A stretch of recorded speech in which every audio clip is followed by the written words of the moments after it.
So we've been talking about how we can deal with negative emotions. We're working through our kind of cognitive triad. And now we're going to focus on how we can act to change our negative emotions.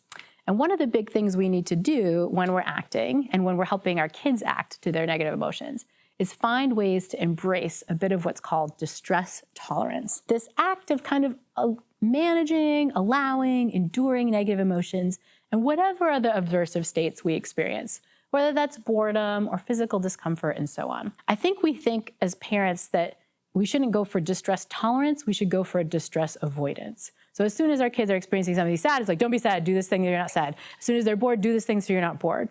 But a lot of what we should be training as parents is this distress tolerance, is the kids' ability to do this for themselves, of how they navigate and problem solve their own negative emotions, right? And so the strategies I'm going to tell you for distress tolerance are ones that you can employ yourself when you're feeling distressed, but they're really good ones to share with our kids to help them kind of come up with good strategies.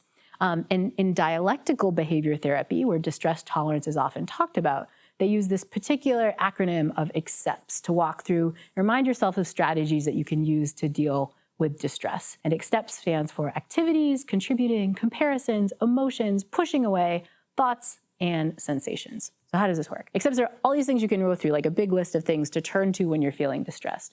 Starting with activities.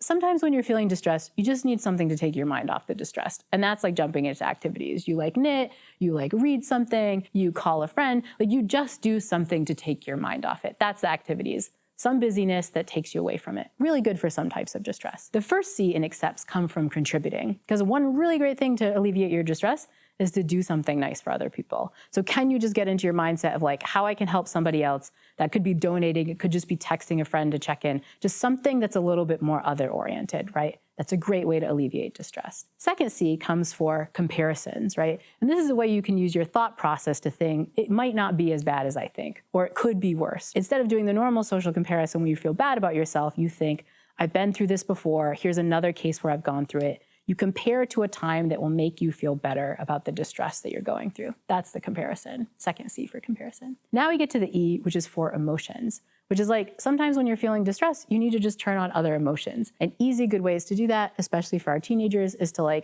teach them that's when you put on, some music that will make you feel a different way. You put on some happy music, you put on some pump up music if you're feeling de-energized, right?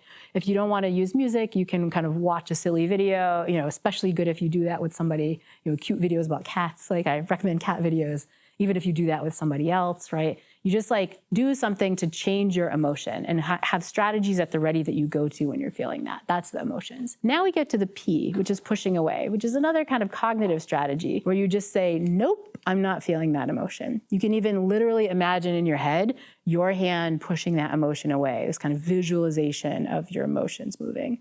Sounds a little silly, but the research suggests it really works. So what can you do to say, okay, that's the emotion, I'm just holding it at bay, right? That's the P for pushing away. Then we get to the T, which is for thoughts, which is you just get your thoughts going so you're not thinking about that thing anymore. This is especially good at when the distress tolerance is about ruminating about something. And so you can just think of something else that you want to think about. You can think about a puzzle, you can think about numbers, you can literally do math in your heads. I love teenagers do this, just figure out a math problem and play in your head. Count to 10 is a really useful strategy of this, right? Another great way to change your thought patterns is to think about the things that you're seeing, hearing, touching, smelling, feeling. This is often called the 5, 4, 3, 2, 1, where you think about 5 things you can see, 4 things you can hear, 3 things you can touch, 2 things you can smell, and 1 thing you can taste. So if I was doing that now, I'd be I see the slides, I see all of you in the audience, I see the light at the top, I see the carpet, I see, the student off to the side who's helping with the mic. I hear myself talking, the hum of the camera.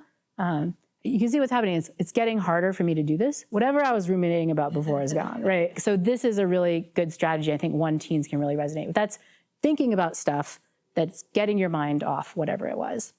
But that kind of sensory one reminds me of the last letter in the acronym, which is sensations, which is just feeling something different is a great way to change your emotions. Literally, if you're feeling angry, go in the freezer and grab an ice cube. Again, sounds stupid, but you're giving a shock to your sensory system So you just feel something differently. This is why things like a hot shower or a cold bath can just change our emotions. But you can just remember that you can do this. And it's especially good if you could have pleasant sensations. As somebody who loves food and my cravings always go for food, I think I will eat something to feel better. But no, remember, you can smell something to feel better. A good candle, you can look at beautiful art or something fun.